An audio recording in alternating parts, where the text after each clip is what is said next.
अस्सलाम वालेकुम जी। मेरा नाम अब्दुल रहमान है। यह जो पिंड है ना 344 शाहपुर तहसील गोजरा, यह साडा पिछे घर आ 5-7 होर घर ने जो ढाए गए ने। इस मकसद वास्ते ढाए गए ने कि असी PTI सपोर्ट करते सा। नोन लीग वाले आंदे सी कि ਜਿਹੜੀਆਂ ਸਾਡੀਆਂ ਫਲੈਕਸਾਂ ਲਾਈਆਂ ਜਾਣ, नहीं तो ਅਸੀਂ ਤੁਹਾਡੇ ਘਰ ਢਵਾ देने। काफ़ी अरसे तो गल चलती पई सी ਅਸੀਂ ਬੱਤੀ ਚੌਤੀ करवा देनी। ਅਸੀਂ ਕਿਹਾ ਜੇ ਸਾਡੇ ਘਰ ਦੀ ਹੋਏਗੀ तो फिर सारे पिंड ਦੀ ਹੋਏਗੀ। लिहाजा इलैक्शन गुजर गया, उन्होंने ये काम किया कि इन्होंने सानू वोट नहीं पाए। असी एलानिया PTI वोट पाए ने ते असी अज भी आने असी PTI पाने तो गांह भी PTI पाने, जो मर्जी हो जाए। ये बंदे आते हैं कि असी तुहाडा घर ढवाना ते असी ढवा लो। कल आए ने करेना लैके सानू कोई नोटिस नहीं दिता, ना कोई गल ना कोई बात।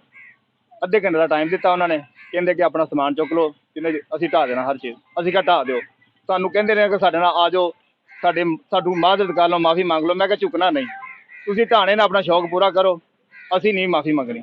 इन्नी गल आ ते आंदे ने असी गांह भी जो हुंदा होया असी कर लांगे। ते ये खालिद वड़ाई की वजह तो जड़ा ना उन्हें फोन किया थाने ते DPO साहब ने फोन किया, जिसकी वजह तो ये हमला आया।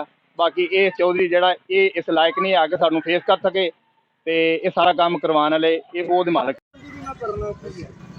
इलैक्शन वाले दिन भी आंदा सी बीबियां भैणां मैं पिछों लंघ जाना, मैं मार देना वा यार कोई गलत लग।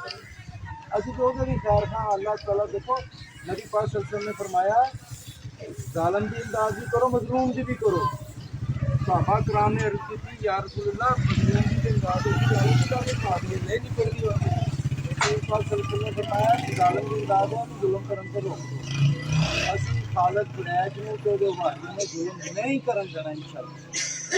चलाले जिहड़ियां ने तोप चलानी अगे खलोवांगे ओहदे आ जिहड़ा काम रिपीट करे हाँ किते होर ते वेखांगा मैं किदां करदा हो ते वेखांगा किदां इलाके दे विच अमन सकून रहिंदा हैगा।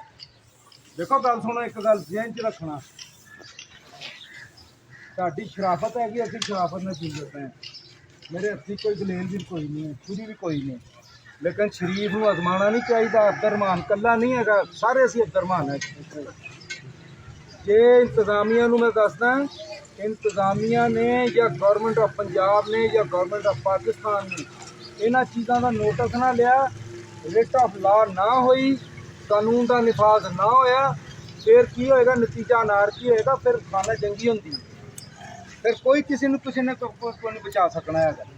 असी मुतलबा करते हैं वो मरियम बीबी जी इतने सूबे से बह गई आके तो वह चाचू जो उत्ते बैठा और सांभ लो बेशतर ये कि अग लग जाए, अपने इन्होंने चमचिया कड़छिया काबू करो। तो जुल्म की अखीर हैगी है। एक ढठे मकान थप्पड़ है शहबाज शरीफ के मूँह से। ये गरीबी के दावेदार, गरीबी मकान के दावेदार ने। तुसी तो आंदे सारी दुनिया अल्लाह नूं छड्ड के तुहानूं सजदा करे, असीं इनकारी हैं, तुसीं इनकारी हो ना। बस गल सीधी है, मैसेज जाना चाहिए। ढालवे जेह्ड़े ढांदा असीं अगे खलोवांगे, आन तो सही हुण आन सही इधर ढान उत्थे जाके 156 पदरी की 2-2 किले जिन्होंने बड़े ने 10-10 करोड़ मालियत की दुकाना ने 10-10 करोड़ जगह की वो नहीं ढांदे। चलांगा मैं DC को कहांगा बंद कर। मैं तुहानूं बिलाल शेख कौन है, फैसल शेख रोज़ 1% जाके तहसीलों वसूल करके आंदा खालिद वड़ैच साहब। जे मेरा गल तो सुनते पे को मीडिया वाले ये बाकायदा दस्या जाए। मैं 10 दिन पहला 9 दिन पहला DC नूं कह के आया 1% बंद करो। किस चीज़ का लैंदा प्रॉपर्टी टैक्स 1%? असी नौकर हैं, असी गुलाम है किसी दे।